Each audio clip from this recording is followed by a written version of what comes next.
Oh, thanks, Amadeo, and a special shout out to you. I know when we were trying to put this together, you had concerns that this may not work. We may not have enough people show up. And with the success of this, I think Houston, we'd have a problem.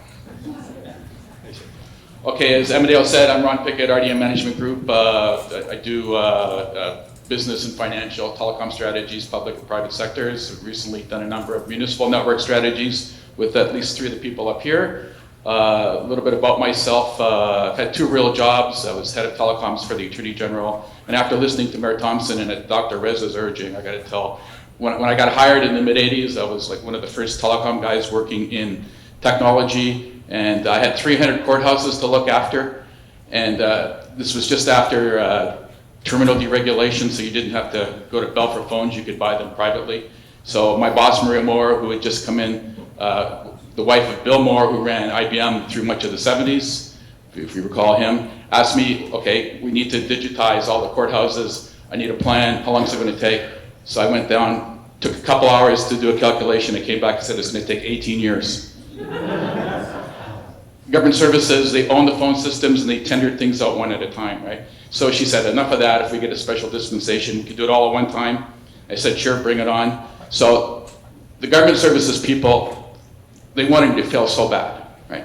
So I actually did the RFP. We did it all in a year and a half, and I got investigated by the CRTC, right? And I had my own personal lawyer. Being at DAG, it was in-house for about 2 months, but we got out of it okay. Anyways, got to think differently sometimes. And I was also head of telecoms at the CBC, looking after all the broadcast centers, supporting the broadcast media business and multimedia business. Okay, so what we're going to do here is different ways to look at solving the digital divide. We've got service provider. You've already heard about Mayor Thompson talking about the internet. He's got some creative solutions. He's in a lot of markets, right? We've got 4 other municipal networks, right? And I think we'll start with Brian. I've met Brian probably 15 years ago when you were at Ontario, right? We used to hang out at the CTCA 12 years ago, right? So Brian has done a lot of yeoman type work. To me, ViaNet's a little company that could. They're out of Sudbury, facilities-based ISP, but in a lot of Northern Ontario markets. And King Township, Stouffville Township. But anyways, without any further ado, Katie's going to take 5 minutes and talk about himself and then talk about his network. Thanks, Ron. And Amadeo, thanks for these Muskoka chairs, but usually when I'm in one, there's a cooler of beer.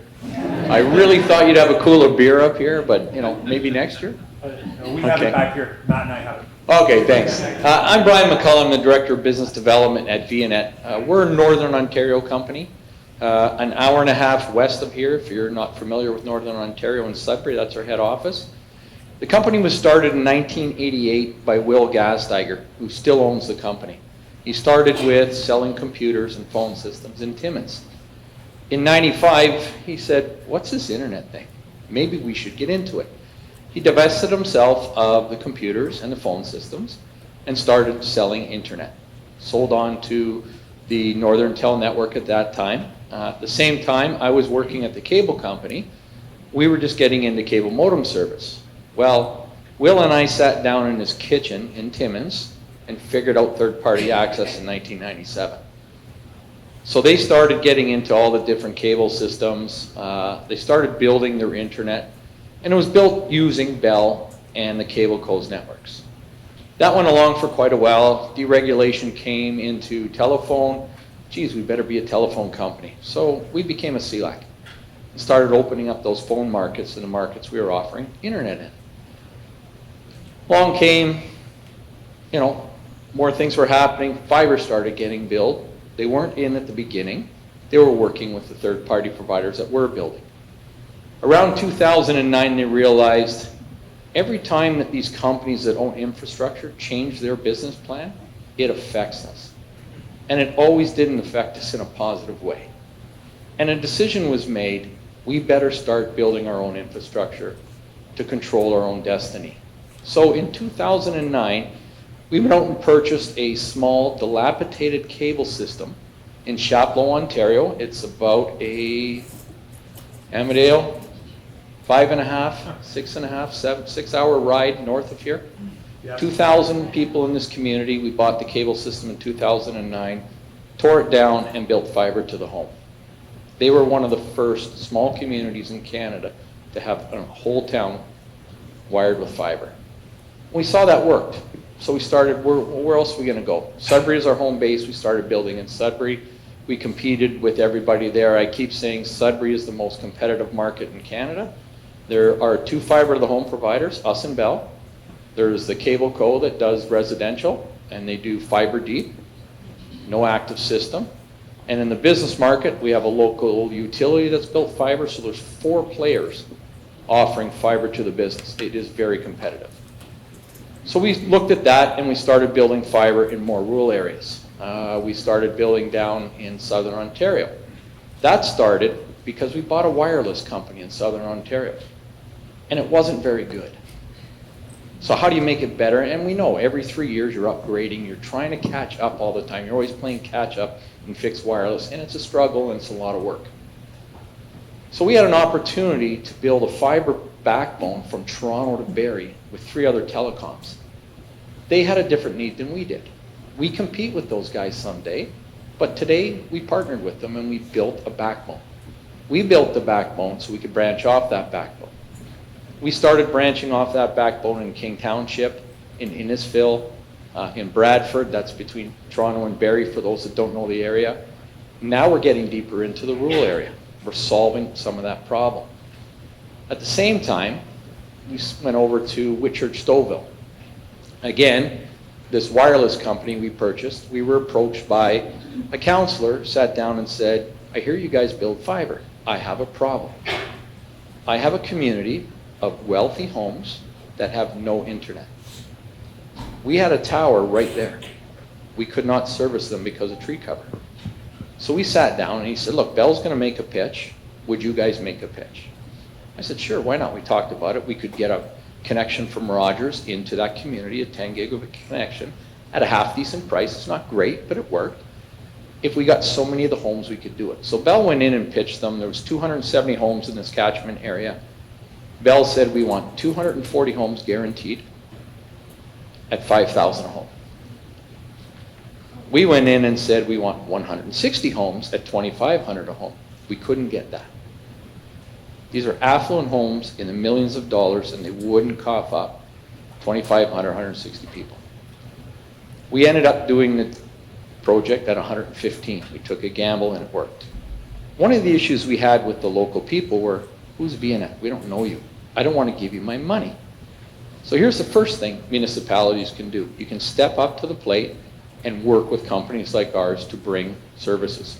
What did Whitchurch Stouffville do? They said, hey, how about we hold their money in trust? They created a trust account at the township. The homeowner paid the township $2,500. We got paid when the homeowner got what they wanted. They would sign off, we go to the township would pay me. One way for townships to step up. The other thing we look at when we do these networks, and we're building them, is we look at, there's 5 people that need to be involved to build. Either all 5 or combinations of the 2. Of all 5, sorry, the 2. There's a private sector, companies like ours. There's a municipal government, I'll get back to them. You know, we know you don't have money, we understand that, but there's a lot of things you can do to help out. Federal, provincial, and the one that nobody's talked about today is the homeowner. The homeowner has to have skin in the game. It can't be a free ride. It's something they desperately need, but we feel they should invest as well. And it's a different level, depending on where you are, but there should be some skin in the game. So what we do with municipalities and what they can do is, you can make it easy for me to come to your municipality to work. There's certain rules, there's ways to do things that you can help us out to lower our costs, which make it viable for me to go in there and build fiber. We know the feds in the province, absolutely, we need cash, guys, it's got to work. But in some areas, like Whitchurch Stouffville, we couldn't get any funding. So it was funded between the homeowner and us. Some areas we do get funding. So it's a combination. One of the biggest things we see, and I've heard it today from Rob and Victoria, is cooperation, partnerships, and creativity. Because although we're not unique in our situation, we're unique in where we are, and each place is different. The last one, just before I hand it over, is there's a sixth aspect, and I call them the local champion. To really push these projects forward, we've found that it really works well if there's a local champion. And you just heard one speak, Mayor Thompson. I met him 3 weeks ago at the press conference to launch our thing, and his councillors call him Captain Broadband. They say they've got an outfit for him, but I want to see it. But it's that enthusiasm, and you heard it when he was up, that I'm going to get it done. In Whitchurch, Stouffville, it was a councillor, and not just him. We had street champions, as we called them. We had homeowners that said, I will go door to door for you, and I'll make sure we get the numbers you want. And they did. They went door to door. They put up signs. They worked their tails off. Another one that's here in the crowd, Liz, where are you? Just put your hand up. This lady here is West Parry Sound Smart. I've known Liz for 6 years. We've been working to try to do something in West Parry Sound for 6 years. She's a volunteer. She doesn't get paid to do what she does, but she keeps working at it. We can't really tell you what it is because apparently our premier would like to make the announcement, but we are doing something in Parry Sound with Liz and her group to bring broadband to an area that has nothing. So every area is different. You need those local champions. That's when I want to go somewhere, when I go to a municipality and they want to work with me, I want to come to your area and build broadband. Okay, next we have Jim Pine. I met Jim maybe 6 years ago at Queen's University when you kicked off the Eastern Ontario Regional Network. Arguably, it's probably the largest municipal network in the country. Right now it is, because SWIFT really is not out of the gate yet, but quite an ambitious endeavor. Tell us about EORN and tell us a bit about yourself. Sure, thanks very much. It's great to be here. So I am the Chief Administrative Officer for the County of Hastings in Eastern Ontario, right along the Bay of Quinte, and it runs up to Algonquin Park. I'm also a co-lead on the Eastern Ontario Regional Network. That's an unpaid but happy position that I hold. I've been a part of the EORN effort since it started. Back in about 2006, we were, as a group of counties across Eastern Ontario, there are 13 counties across our area of Eastern Ontario. It does not include the City of Ottawa, our group. And back in the early days in 2005, 2006, our economy was in the tank, to be honest with you. Regionally, the traditional economy was struggling, agriculture was having troubles, forestry's in trouble, mining, etc. So it was actually a group of elected officials, and we have a group called Eastern Ontario Wardenscocks. They are not the heads of all the prison systems in Eastern Ontario. They are the elected head of county councils. But as a group, we got together and said, what the heck can we do as local governments to try and change the channel on our regional economy? And we collectively came up with this idea. There's something called, connectivity. But maybe that's something that we might be able to do. And frankly, it was talked about earlier today, in the absence of any direct federal or provincial plan around connectivity, we got together at the local level and said, what could we do? And so we started to think about what that meant. And we were helped immensely by the province and frankly by the federal government as well. When we got together in Ottawa with the federal officials, we said, hey, we'd like to do something as a group, put a project or projects together. And frankly, the advice we got back in 2007 was, do it on a regional basis. We don't want to talk to you with 13 different projects. If you can get yourselves together and come up with a proposal for a project, we might be interested in talking to you about that. And that's actually what we did. So the 13 counties got together. We actually created the Eastern Ontario Regional Network, which is a not-for-profit, non-share, non-capital company whose sole mandate is to try and deliver on our primary goal around connectivity. And our goal is to be the best connected region in North America. We'd like to say the world, but we've set ourselves a target. It's a lofty goal, but why not shoot for the moon? We don't want to be just adequate in terms of being connected. So we have a pretty ambitious goal, and we've been working at it since 2009 in a big way when we formed EORN and put the first project proposal in front of the federal and provincial governments.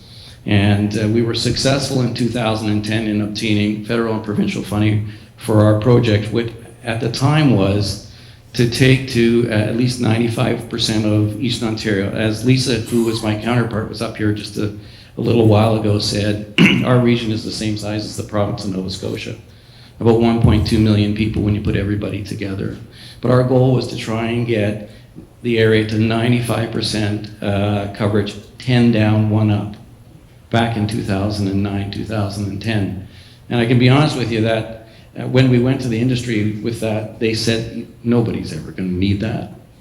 You know, you're shooting for, too high a goal here. But we stuck with it, and of course, everybody knows what's happening with demand. So it was a $175 million project. It was public-private partnership. We went to the market with some RFPs. We did a 2-part sort of project, a backhaul network. So Bell and Bell Alliant at the time were the successful proponents on our backhaul network. It's about 5,500 kilometers of fiber around the region, 160 points of presence. And then we did a last mile component, broke the whole region up into different zones and did the last mile side of it. So that was a $175 million build. We started in 2010, we finished in 2015. The wardens made a strategic decision right at the beginning to project manage it ourselves, not to go out to a private sector firm to project manage it for us. So we brought on the talent that we needed locally, and our project management cost overall was just under 6% of the total project cost. So we thought we did a pretty good job on that first project. But what we realized once we got going on that work, and that was really about getting it to the home and business sort of in the traditional way with different technologies, whether fixed wireless or improved DSL at the time.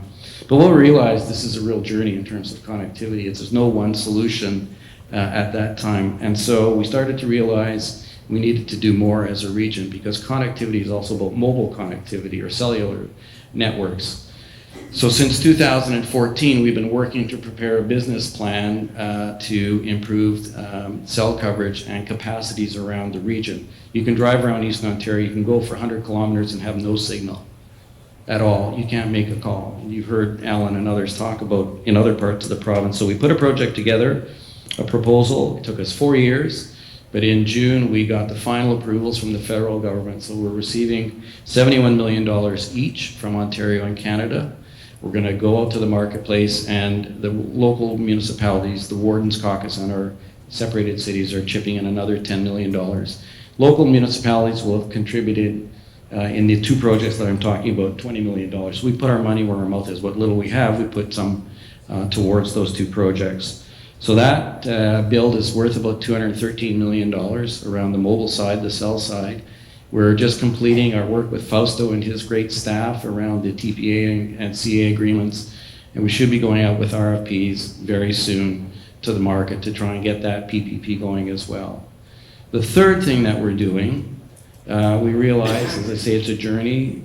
We're looking at, really getting to where we need to be for the future, and that is we're looking at the cost of providing service to our 450,000 odd premises in Eastern Ontario to the 5010 minimum standard, but also a gig to the home or a gig to the business.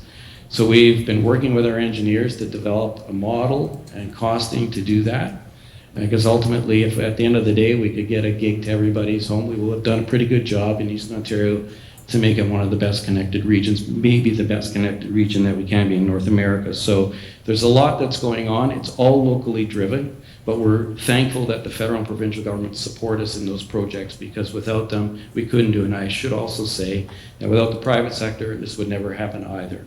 It is a real partnership, and we work closely with private sector companies. We have partners, and we value their expertise and certainly their financial contributions, because they have to contribute as well. So we're working hard to try and make our region the best that it can be in terms of being connected, because that is our future. Without it, as everybody has been saying all day, we're really nowhere. So it is driven locally. We're proud to do it, but there's always more to do. So keeps some of us employed for a while, and that's a good thing. But thanks very much for the opportunity to come and just chat a little bit about EON.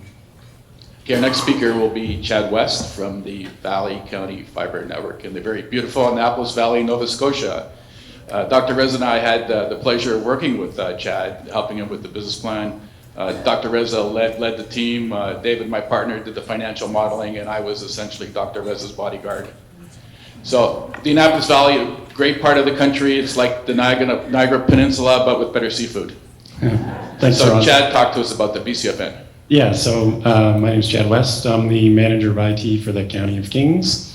And we're part owners in the Valley Community Fiber Network, which consists of ourselves and 4 other municipalities, as well as 2 educational institutions. So for those of you that know Nova Scotia, there's Acadia University that's there. They're one of our partners, as well as the Nova Scotia Community College.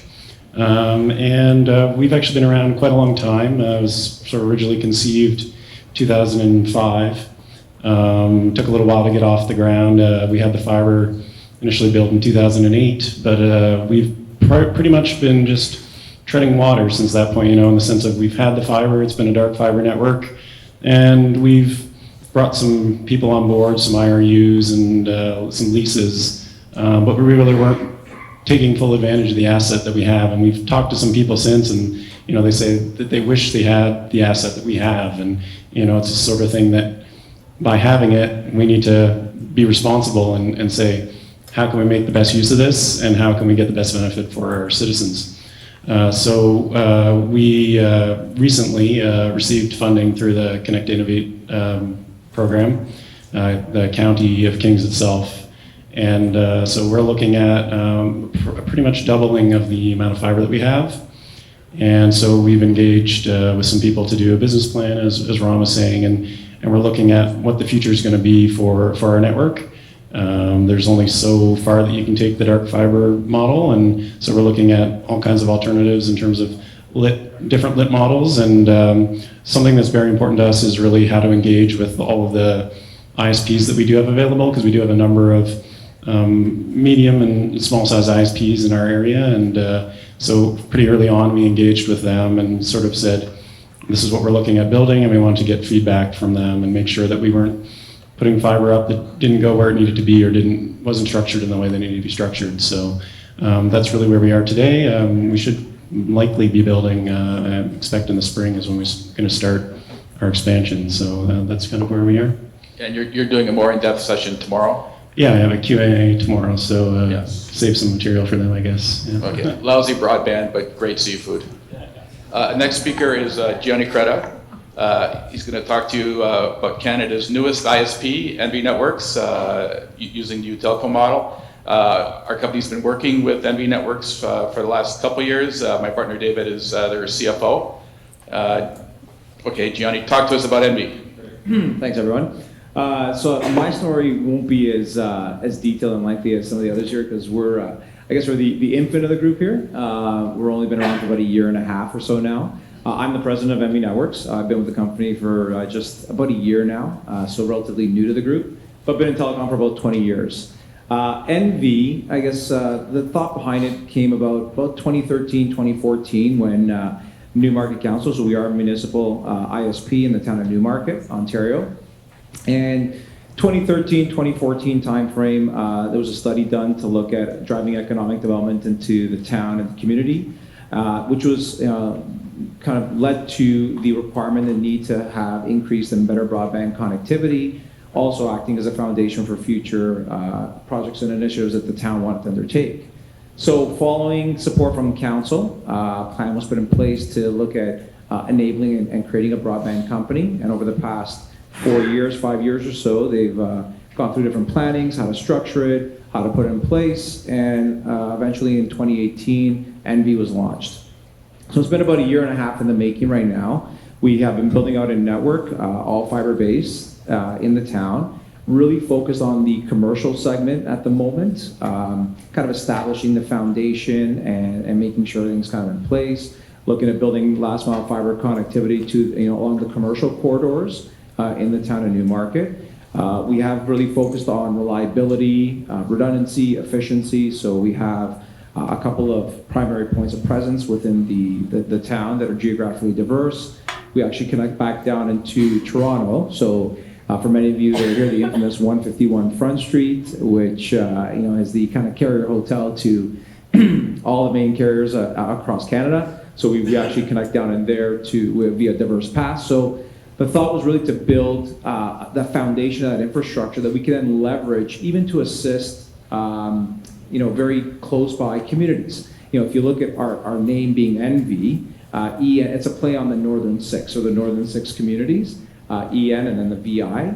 And the idea is to really create that foundation that will not only support Newmarket, but also some of the communities at a later date.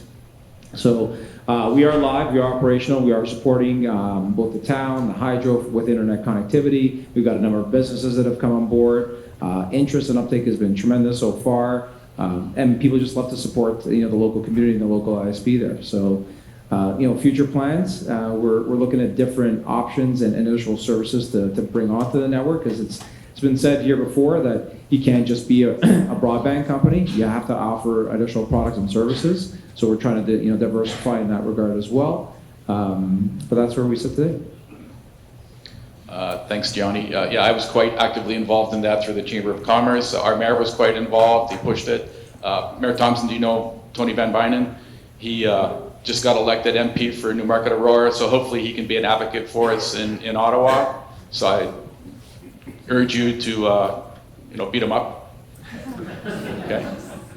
Our last speaker, probably the pioneer of the group, Mitch from Olds, Alberta. Olds about halfway between Calgary and Edmonton. Very interesting story. Talk to us about ONET. Ladies and gentlemen, the Olds story is not really unique. It's a pioneering story, just like many of our communities have had for many, many years. This story in Olds really relates to people. In 2005, as you've heard, we recognized that we were losing our young people. We weren't a community that was in hardship. There was no real negative. We were 5 kilometers off the main highway. And while there were services in Alberta, our little rural community did not have what the big centers have. And so we started with engagement, with community conversation. What do we want to be rather than just another dot on the map that shows 428 other dots in Alberta and thousands across the country?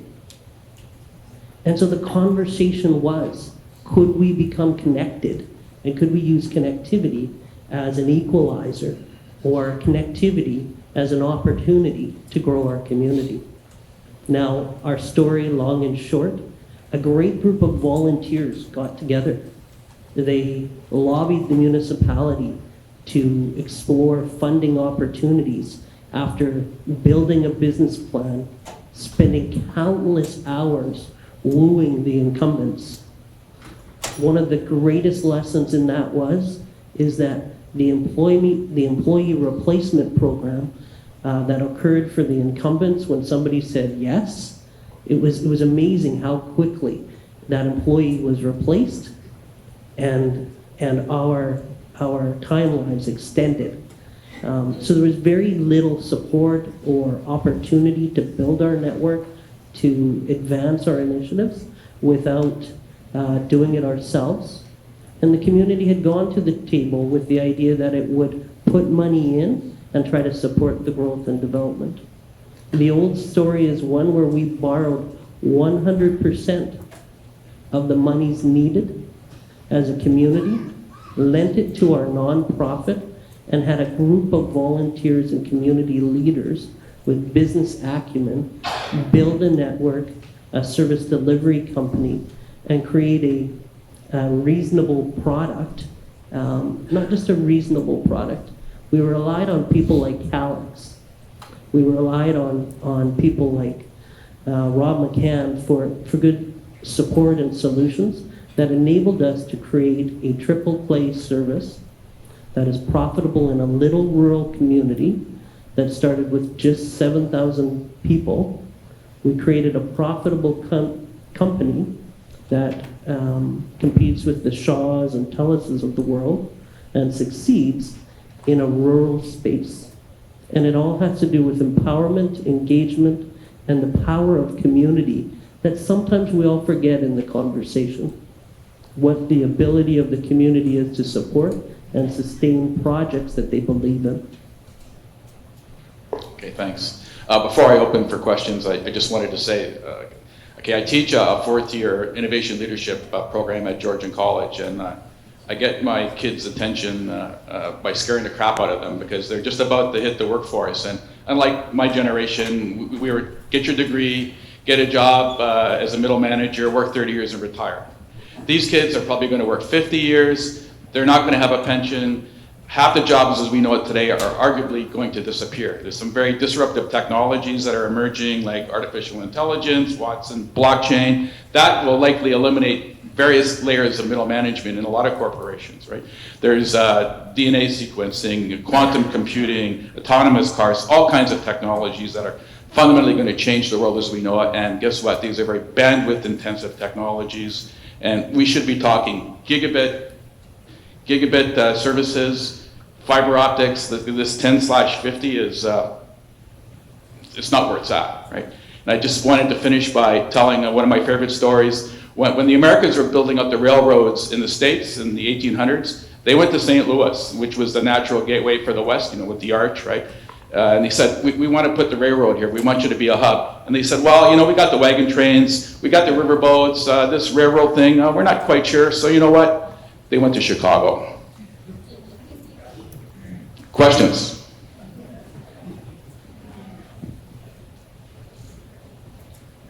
Go ahead. Sorry, a little, maybe it's a delicate question. So we all see and don't like sort of the monopoly power of big players as in the market. We all, I think, could agree to that. When we see municipal networks being built, some of them are built with, really the reason they're being built in the first place is because there's not connectivity. There aren't enough service providers serving those homes and businesses. So the municipality says, well, we have to take it on ourselves to build our own service provider. So my question is, how inclusive are you in your businesses when you create infrastructure to allow somebody to overbuild? So for example, if you put in duct, do you allow Shaw, for example, in Annapolis Valley to overbuild yourself, basically serving the community, but at the same time cannibalizing your own business opportunities? So what kind of governance do you run? Are you serving now your own parochial businesses, or are you still serving the communities you were put there for by allowing others to overbuild in your space? Sorry, it's a tough one, It's a good but question. it's policy. Chad, you want to start? Sure. Our approach has been to be as open as possible, and we kind of view it as, there's a fine balance between us not having a business case to run our network, but ultimately the goal is to get the services to our residents.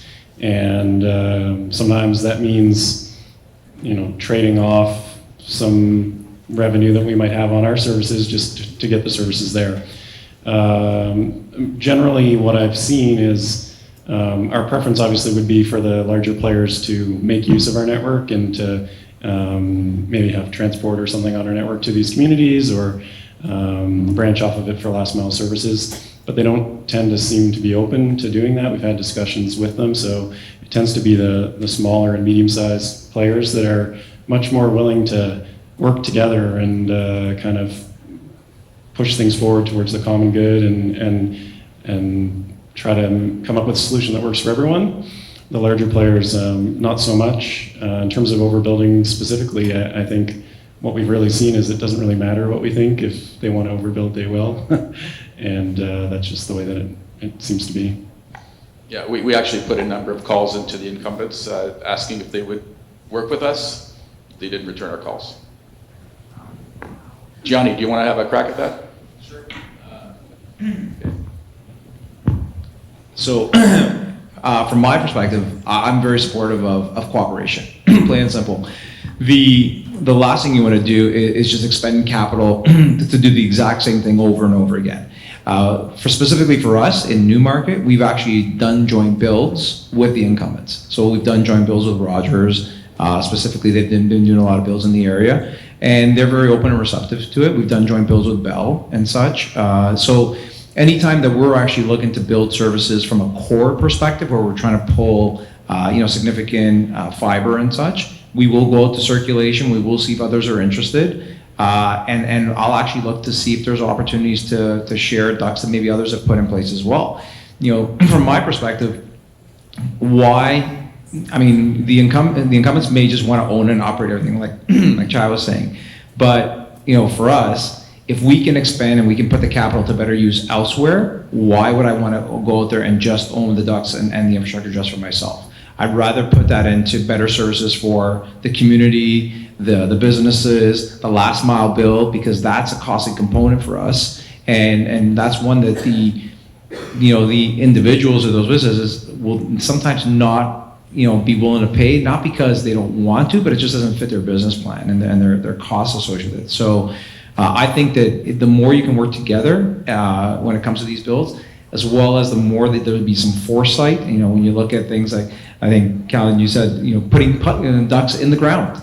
I mean, that's the biggest cost component to running the fiber. The fiber itself is trivial, right? It's the path, right? So it's either putting the strands in the air or putting those ducts in the ground. If there's foresight being done ahead of time and they can be shared, it just benefits everybody at the end of the day. Brian? Yeah, we're a private company, and we look at it the same way, especially in the rural areas. If I can get a partner, even if sometimes he's my competitor, and we can share a cost, we'll look at doing that. The other thing we do is when we build out in these rural areas, we go back to the larger carriers that haven't built out there or won't build out there, that's not in their plans. Companies like TELUS or Hydro One Telecom, a lot of what we call the small integrators that have the clients across Canada that I won't get because head office is in Toronto, I'm not there, they'll say, can we use your network? Yes, I work out something that works for them in a wholesale agreement arrangement. And our view is something's better than nothing. So, let's work out what works for you to get the client. And if you get the client, I get something.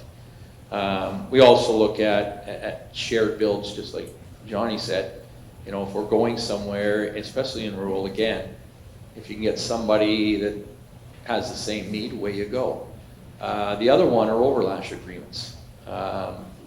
There's times you don't want to tell your competitor no sometimes, because that time's going to come around that you're going to want to get on their overlash agreement. So it's in your best interest to try to work together, even though sometimes you compete. But you got to keep those costs down. That's one way to do it.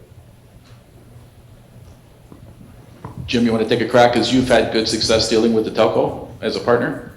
Yeah, we've actually taken, I think, a bit of a different approach. EORN is not a services company. We don't own or operate any of the infrastructure. We do this through partnerships with private sectors, and we do it through a public procurement process. Our basic goal is to get access for our residents and our businesses.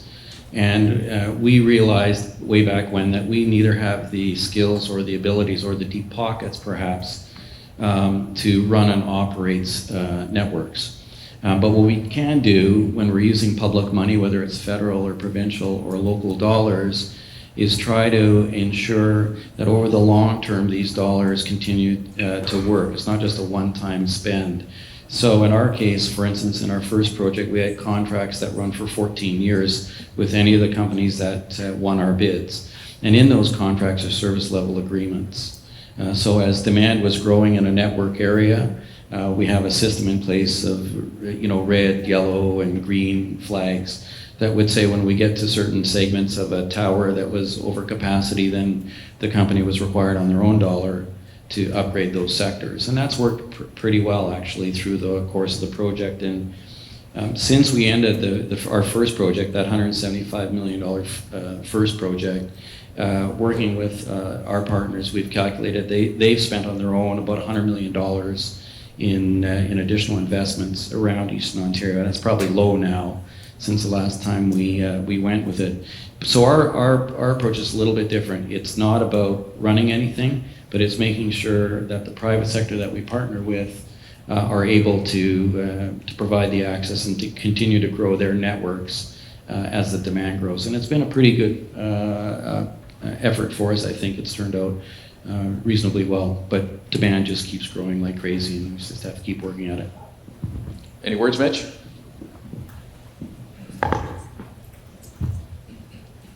So in our space, we do have the opportunity to work with other ISPs. So really clearly, the Olds Institute is a nonprofit that owns the network in its entirety and built and took on the debt for construction. We also own an ISP, but the ISP pays an access fee for use of the network. We have lit a tower for Rogers. There is a small ISP in the community that a wireless provider that's connected. That does serve the community, more rural, but does have some customers inside. We work with Parkland County on their towers and their deployments in that space. I believe they're using some Bell fiber. There may be some other players involved there, but it is about collaboration, getting best value for our community. It's not just about securing the sale for the ISP. Questions? At the back. Right behind you. Yes, is it on? Yeah. Okay. No, yeah, he's gone for a second. Okay. I think by far the most interesting development I saw today was the divide that developed between 5010 and a gig. And as a provider, our company in Saskatchewan will start rolling out gigabit to the home in the spring. So to the gentleman who said, and anybody else who can contribute, it's not enough to be an internet company, you need the products and services. We are struggling with IPTV as a concept, IPTV, VoIP, but really then it stops for us. I think we're just too busy putting in good internet. But I'd love the opportunity to discuss what you mean by the products and services, what you see, and certainly the gentleman on the right, the advocate for the gig, so you and I, yes to the gig, but why the gig? Is that a question for me? Sorry, but I'm very interested in the products and services, the guy who said that it's not enough for the internet. Yeah. Right, thank you. Definitely. So I'll probably answer the question from the commercial side, because as MV today, we do not provide services to the residential community. Not something that we may or may not do. We just haven't decided on that yet today. So from a commercial or a business perspective, when you look at what businesses will require out there, the first things that come to mind, of course, you've got the straight internet. Second thing is voice. I mean, it is a necessary evil. It's required still in the business place, and there's different forms that voice will take out there based on the customer's need. You have a hosted solution, people still have premise-based services, you have SIP trunking, and you don't have to do it yourself, and I actually would recommend you don't do it yourself, because there's so many providers out there that are doing it today, and voice is a very challenging application. I've lived it a long time, and I know it, so if you can find the right partner to work with, having that just complements the overall solution, because when you're speaking to businesses out there and you're talking to them about their broadband services, 9 times out of 10 it's linked in with some voice product as well, and you have to kind of either got to take it all or you're not going to get it. But then in addition to that, there's other things that businesses are interested in, at least nowadays, on the small to medium business side. Many of them don't have IT services or IT support. So can you provide managed services to them? Can you manage their routing, their firewall, their Wi-Fi, their security? There's big concerns nowadays about cybersecurity and hacking and such. So can you provide certain controls in place that give them that comfort and that safety? Depending on the need and the necessity of internet services to that business, can you look at redundancy? Can you look at different options? So sometimes complementing your service with a third-party service from somebody else that provides maybe redundant access into the building, or different, between wireline and wireless services. So it's about going beyond just the pipe and the connection, and this is just in the business environment. And that's just, we're just touching on the tip of the iceberg there. There's many other things you can do. You do have to be careful that you don't try to be the jack of all trades either. So it's selectively choosing the right thing that you believe is going to fit within the market that you're serving. If I look at ourselves just as MV from a new market perspective, the first thing we looked at was voice. So we have partnered to provide voice services to our customers. We're not doing it ourselves, so we are either acting as a partner or an agent with others, but it complements our offering and it gives us a solution that we can provide to our clients. We've also looked at interconnecting with other carriers. So we do have businesses and customers that have, an office or location maybe within our serving market, a second one outside of our serving market. So how do we, help that customer connect those two locations together? You utilize third parties. They're going to look to you as their trusted partner, and that's what you want to become at the end of the day. Okay, I think we have time for one more comment. Sorry. Yeah, from a VNet perspective, I'm going to disagree. We like to build our own. Again, we like to control our own destiny, so we became our own phone company. It was a better way for us to go. And something I forgot at the beginning, we also have our BDU, so we're a TV company as well, so we do offer the triple play. But I agree, where do you go beyond that? And you have to know what your strengths are as a company. And again, I'll agree with you on this one, Johnny. You don't want to be the jack of all trades if you're not good at it, and it'll catch up to you. But what we've naturally seen is working with business. Managed Wi-Fi is something that's growing in these industries. We deal in Sudbury with a lot of mining companies. They have massive warehouses, and they have problems getting the same amount of signal throughout their facility. So they have come to us, and for the first year or so, we didn't want to get into it, but now we do, and we find that really works well. So an example there is in King City. We serve bandwidth to the Trisan Center, and they had a problem as well with Wi-Fi. They've got a gym, they've got skating rinks, they've got curling rinks. It's quite a cut-up building, and they struggled with getting connectivity within the building, and that was a problem. So they came to us, and we sat with them and created the managed Wi-Fi. So, I think that's a natural progression for a company like ours, is to look at that type of service, because we already do a lot of fixed wireless. We know how to do it, and we can do it well. So again, I agree with the services, but if you're going to do them, you better do them well. Okay, thanks. I think we're getting the hook. So there's a number of ways to skin this cat. Will be available tonight if you want to do a deeper dive, and Laura Bradley will be going through more of a generic version of the models tomorrow in her presentation. Thanks, Ron. Thanks, panelists, for your time and your insights. Appreciate it. Big round of applause.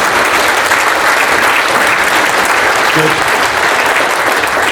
I hope everybody's had a good day. Right now, VNet and myself are sponsoring the social. VNet's got the bar, which is the most important part. So that's until 7, and at 7 o'clock, the dining room doors will open. Salad will be on the table. So you can find yourselves tables. I want to thank Gosfield, who is sponsoring wine tonight at the tables, and Calix for the dinner. And of course, Chris Seidel from the CRTC will be our keynote. So as dinner progresses, we'll move to that. So thanks for paying attention. Thanks for being here, and have a great social. Just one more. Wait, we got one more. Thing. One more. I encourage you to pick up one of those coasters. Why does this onion need internet? We created a video with a farmer, and you get back to farming, Mayor Thompson, and it blew me away what this farmer does and why he needs internet. So there's a link on the back to the video. I encourage you to watch it. It was really amazing when we went through this guy's business and why we need to push this fiber deeper into these farms. They really need it. So I encourage you to pick one of those up while you're enjoying the booze. All righty, thanks. Thank you.